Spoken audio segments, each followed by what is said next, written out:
Stop what you're doing. You're wasting your time. Was this all a mistake? Did I really hear God? What if they laugh? What if they don't show up? Tick, tick, tick. 5 loaves, 2 fish. What the enemy meant to break her, God used to build her. Hope had a name, faith had a face. Do not despise these small beginnings, for the Lord rejoices to see the work begin. The morning started with sunlight spilled across her bed, streaking her pillow with warm gold. Amaka woke to the faint clang of someone washing metal plates outside. Her eyelids felt heavy, as though sleep still clung to her like a damp cloth. She lay staring at the ceiling, replaying Brother Tun's words in her head. It's not about your ability, it's about your availability. She rubbed her palms over her face and let out a shaky breath. Doubt crawled up her throat. Lord, how can you use someone like me? I have nothing to offer. I'm not wise. I'm not even sure I heard you correctly. A rooster crowed in the distance. A dog barked. Life outside moved forward, as if nothing monumental was happening inside her small room. Slowly she sat up, hair sticking out in wild tufts. She reached for her journal on the wooden stool beside her bed. It flipped open to a fresh page where she wrote, hand trembling. Okay, God, if this is you, show me how to start. I'm scared, but I'll try. She closed it and whispered, 1 step. But even as she whispered it, fear coiled in her chest. I'm not enough. I don't sound like leaders sound. What if no one shows up? What if I'm only embarrassing myself? Her eyes strung. She squeezed them shut, willing herself to believe. Later that afternoon, Amaka gathered courage and went to see Brother Tund at the church office. The church compound smelled of sun-warmed sand, dust, and the faint scent of hibiscus flowers blooming along the fence. The low hum of a generator throbbed in the background. She stood outside his office door, tapping her foot, chewing her lower lip, clutching her small purse to her chest. She tried to rehearse the words in her mind, but they scattered like dry leaves in the wind. What if he thinks it's foolish? What if he laughs? She took a deep breath and knocked lightly. Come in, Brother Tun's warm voice called. Inside, the old ceiling fan creaked above. Papers were stacked high on his desk. Brother Tund was typing on an old desktop computer, his glasses perched on the bridge of his nose. He looked up, eyes lighting up. Sister Amaka, how are you? Is everything okay? Amaka took one hesitant step forward, then stopped. She twisted her fingers together. The silence stretched until she felt she'd choke on it. Good afternoon, sir. She finally broke the 5 seconds period of awkward silence. Sir, I came to discuss with you something that has been bothering me. I feel God wants me to start a mentorship group for girls from poor families, to teach them that God loves them and that they're not invisible. Her voice cracked. She blinked fast as tears blurred her sight. But sir, I don't know how. I don't have anything. I'm just me. Brother Tund leaned back in his chair, studying her gently. Sister Amaka, you have more than you think. God never starts with plenty. He starts with willing hearts. Amaka swallowed hard. But what if I fail? What if no one comes? I don't even know where to meet them or how to speak in front of people. I feel so small. Brother Tund chuckled softly. I felt the same way when I started the youth fellowship years ago. We didn't even have a place to meet except under that big mango tree in my father's compound. The first day, only 2 people came, but I kept showing up, and God kept adding. Amaka sniffled. But sir, even printing flyers costs money, transport money, renting space, buying Bibles. I don't even own a loudspeaker. Amaka, you don't need to have all those things first before obeying God. Just do the first step of showing up in obedience and see how He will provide that which you will need. Okay? He won't send on an assignment and leave you stranded. Brother Tund opened his drawer and brought out a small white envelope. This is 5,000 naira. It's not much, but it's my seed into what God will do through you." Amaka gasped, eyes widening. "Sir, I can't take this." "Take it," he insisted, pressing the envelope into her hand. "Go print flyers or buy notebooks. Start small. God will meet you as you move." Amaka looked down at the envelope, tears gathering again. She whispered, "Thank you so much. I don't know what to say." Brother Tund smiled. "Say yes, Lord, that's all he needs." Amaka stepped out of the office, clutching the envelope. The afternoon sun felt blistering on her skin. As she crossed the compound, her thoughts swirled like a dust storm. "Lord, is this really you? Or am I just being emotional? What if I disappoint everyone?" She glanced at the passing traffic and felt suddenly very small. She tried to enter a printing shop near the bus stop but hesitated at the door. A group of men stood near the entrance, laughing loudly, one of them shouting, "Fine girl, where you dey go? Come print my heart on paper." Heat rushed up her neck. She turned away, stomach knotting with embarrassment. "Lord, even printing flyers is hard." She stood trembling on the sidewalk until she finally forced herself to go in. Inside, the shop was a whirl of noise, machines whirring, the air thick with the smell of ink and hot paper. The man at the counter raised a brow at her. "Madam, wetin you want print?" She cleared her throat, voice barely above a whisper. Flyers for church." "How many copies?" 50. He gave her a flat look. 50 na small job, oh, na 2,500 naira.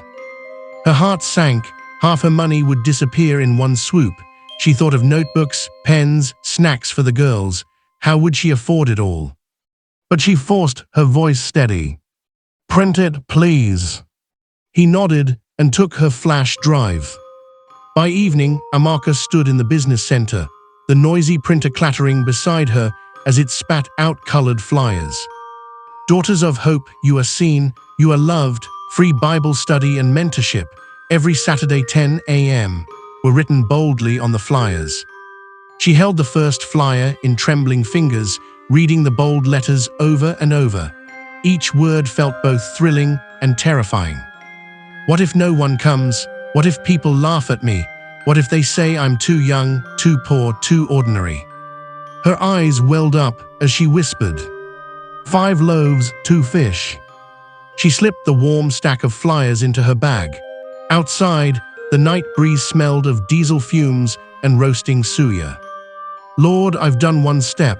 Please help me take the next. She gripped her bag tighter and stepped out into the darkening street, heart pounding. Saturday arrived hot and breathless. Amaka woke before dawn, her eyes gritty with exhaustion. She'd barely slept, tossing and turning, imagining the day ahead. Lord, let them come. Even if it's just a few, please let them come.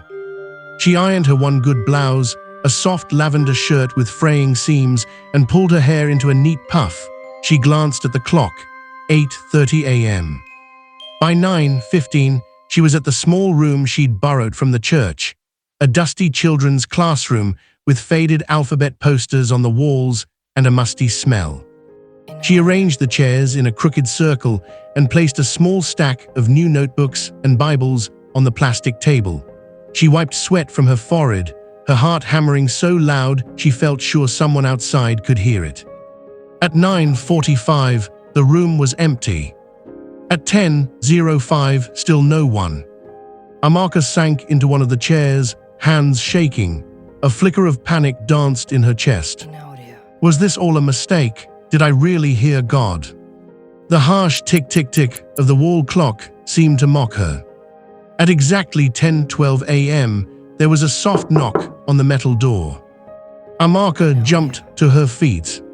She pulled the door open, and 2 girls stood outside, peeking in nervously. One was tall and skinny, her t-shirt faded to an indeterminate color, sandals worn thin. The other was short, with large eyes and her hair tied up in tiny puffs. Amaka's throat tightened with relief and emotion. "Good morning," she said, voice trembling. "Please come in." The taller girls spoke first. "Auntie, are we in the right place? We saw your flyer about Daughters of Hope." Yes, you're in the right place," Amaka beamed. "My name is Nena," the tall girl said shyly. "And I'm Blessing," the other whispered. They perched uncertainly on plastic chairs, clutching the notebooks Amaka handed them. Amaka took a deep breath, clasped her trembling hands together, and said, "Thank you for coming. Even if it's just the two of you, this is how big things begin." She opened her Bible and read aloud. Zechariah 4:10, "Do not despise these small beginnings, for the Lord rejoices to see the work begin." She shared her testimony, her own struggles with feeling invisible, with shame over her background, with doubting God could ever use her. Nena's eyes filled with tears. "Auntie, sometimes my classmates laugh at me because my uniform is old, and sometimes I feel like God doesn't see me." Amaka swallowed hard, blinking rapidly. "He sees you, even when nobody else does. He calls you by name." Blessing whispered, "My father says church is for rich people, but I want to come." Amaka reached over and squeezed her hand. "Jesus came for all of us, poor or rich. You are precious to him." By the time they closed in prayer, the two girls were smiling, even laughing as they helped stack chairs. Amaka locked the door afterward and leaned against it, heart swelling. Two girls, only two, but her spirit hummed with something fierce and beautiful. 5 loaves, 2 fish, Lord, multiply it. By Sunday afternoon, the gossip began. She was sitting under the mango tree after service, trying to sip sachet water, when 2 women from church approached her. "Sister Amaka," one said with a thin smile, "we heard you're gathering girls in that room. Is it a proper fellowship? Do you even have approval? Are you sure you're not teaching them strange doctrines?" "Or looking for attention," added the other, voice dripping with suspicion. Heat flooded Amaka's face. I have permission from Brother Tund, and I'm only teaching them God's love." The first woman sniffed. Well, small girls like you should not be putting themselves forward too much. You might confuse people." They walked away, leaving Amaka trembling. That evening, Amaka sat outside the church, tears slipping silently down her cheeks. She felt so foolish. "Lord, I don't want to cause problems. I'm not strong enough for this." Brother Tund found her there, looking small and defeated. "Sister Amaka, why the tears?" "People are talking, sir, saying I'm too young, that I'm looking for attention." Brother Tund lowered himself onto the bench beside her. "Let me tell you something. People talked when I started too. They'll talk no matter what you do." He flipped open his Bible and read softly, "The glory of this latter house shall be greater than of the former, saith the Lord of hosts." Haggai 2:9. He closed it and looked her in the eye. "Don't despise the days of little beginnings. Every big tree was once a seed." "But sir, only 2 girls came, and people are already complaining. Maybe they're right about me." "Amaka, keep showing up. Keep bringing your 5 loaves and 2 fish to God. Let him multiply it. Don't let fear or gossip bury your seed." That night, as she lay in bed, Amaka stared at the ceiling fan spinning lazily overhead. Her heart felt raw. "Lord, I don't know if I can take more criticism, or if I'm strong enough to keep going." Suddenly, her phone buzzed. It was a WhatsApp message from an unknown number. "Stop what you're doing. You're wasting your time." Her blood ran cold. Her hand shook as she stared at the message, breath catching in her throat. "Lord, what is this? Who would send me this?" She felt as though the shadows in her small room grew longer, closing in around her. Outside, a dog barked, then another, as the wind rattled the window louvers. She hugged her pillow tight, whispering, "God, please, help me." The morning after that disturbing message, Amaka sat frozen in bed, phone clutched in her damp palm. She hadn't slept. Her eyes were red and swollen. "Stop what you're doing. You're wasting your time." She could still see the words, like they were burned into her memory. Her stomach twisted with fear. Doubt screamed louder than ever. Maybe this is dangerous. Maybe I should just stop before something bad happens. But then a small memory rose. Nena's wide eyes when she said, "Auntie, sometimes I feel like God doesn't see me." And Blessing's quiet confession, "I want to come." She sat up slowly, grabbed her journal, and wrote with shaking hands. "Lord, if you called me, you'll fight for me. I will not give up. Even afraid, I'll keep going." She turned the page and wrote, "What they meant for evil, use for good." Then she did something unexpected. She prayed for the person who sent the message. The day after the first threatening message, Amaka sat under the mango tree. As she opened her phone again, she felt eyes on her. Across the compound, Sister Beatrice stood near the water tap, whispering to another woman. Their eyes flicked toward her, then away. Later, as Amaka walked past, the conversation stopped. Too quickly. That evening, her phone buzzed again. Let's see how long this lasts. Her stomach dropped. Was it coincidence? Or was someone closer than she thought watching her every step? She never asked. But after that, she became careful and refused to let the threat take root. The next Saturday, 5 girls came, then 8. By the end of the month, 12. Amaka didn't have enough chairs, so some sat on mats or stood at the back, but they didn't complain. They sang louder than ever during worship. They asked questions, they cried, they laughed, they listened. Brother Tund continued to support her quietly, encouraging her, praying for her, even helping with transport fare when she needed to visit the homes of some of the girls. She also reconnected with an old friend from the university, Sei, a woman studying education. Sei visited one Saturday and stayed. "Amaka," she said, her voice tight with emotion after watching the girls, This is holy ground, count me in." They began rotating Bible studies, inviting women from church to speak on purpose, identity, healing from abuse, managing emotions, and academic excellence. Amaka printed new flyers. Daughters of Hope Mentorship Initiative, you are seen, you are loved, you belong. The third Saturday in a row, Nena's chair remained empty. Amaka tried not to stare at it, and she has asked Blessing if she knows why Nena has not been showing up. "Ma'am, I really don't know.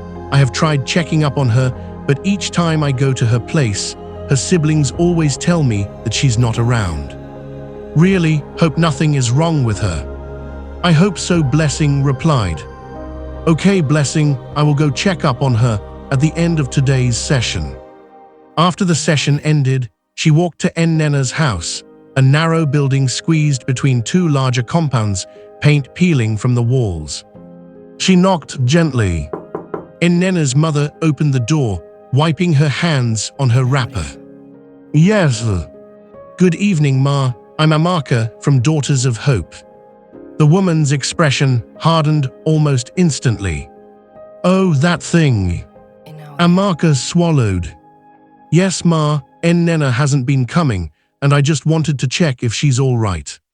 "She's fine," the woman replied flatly, "but she won't be coming again." The words felt like a slap. "Ma, did she do something wrong?" "No, but ever since she started attending your meeting, she has been talking about university, about becoming a lawyer." She shook her head.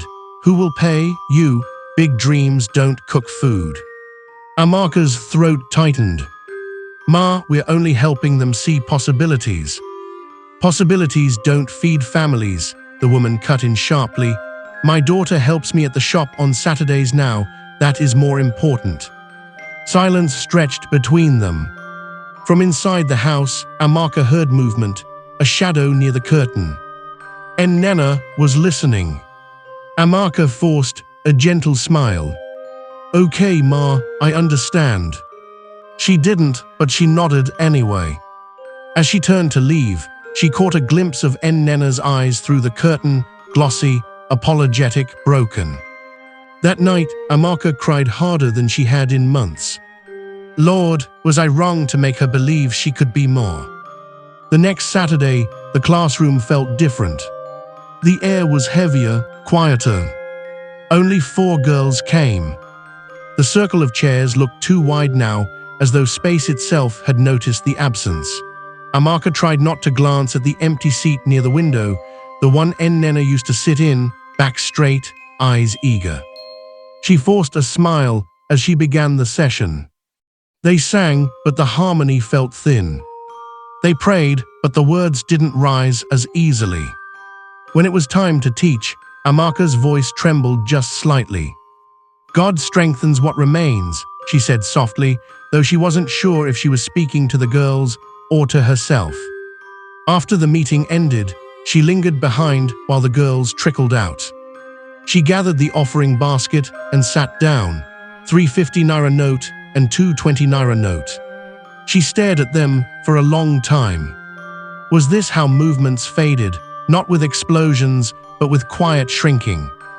Her phone buzzed suddenly in her hand. She almost ignored it. But something nudged her to look. An email notification. Subject, State Essay Competition Results. Her heart thudded once. Kioma had mentioned submitting something weeks ago. Amaka had encouraged her, but she hadn't dared to hope too much. Her finger hovered over the screen. For a second, fear whispered, "Don't open it. If it's bad news, it will crush you completely." She inhaled slowly, then tapped. Her eyes scanned the message. And then she froze. First place, Kioma had won. Amaka let out a broken laugh that turned into tears. The classroom that had felt so empty minutes ago now felt sacred. Maybe it wasn't shrinking. Maybe it was growing in ways she couldn't yet see. She bowed her head and whispered, "5 loaves, and you are still multiplying." Kioma, quiet and always hiding in the back, won a state essay competition. The topic, "What Hope Means to Me." In her essay, she wrote about daughters of hope.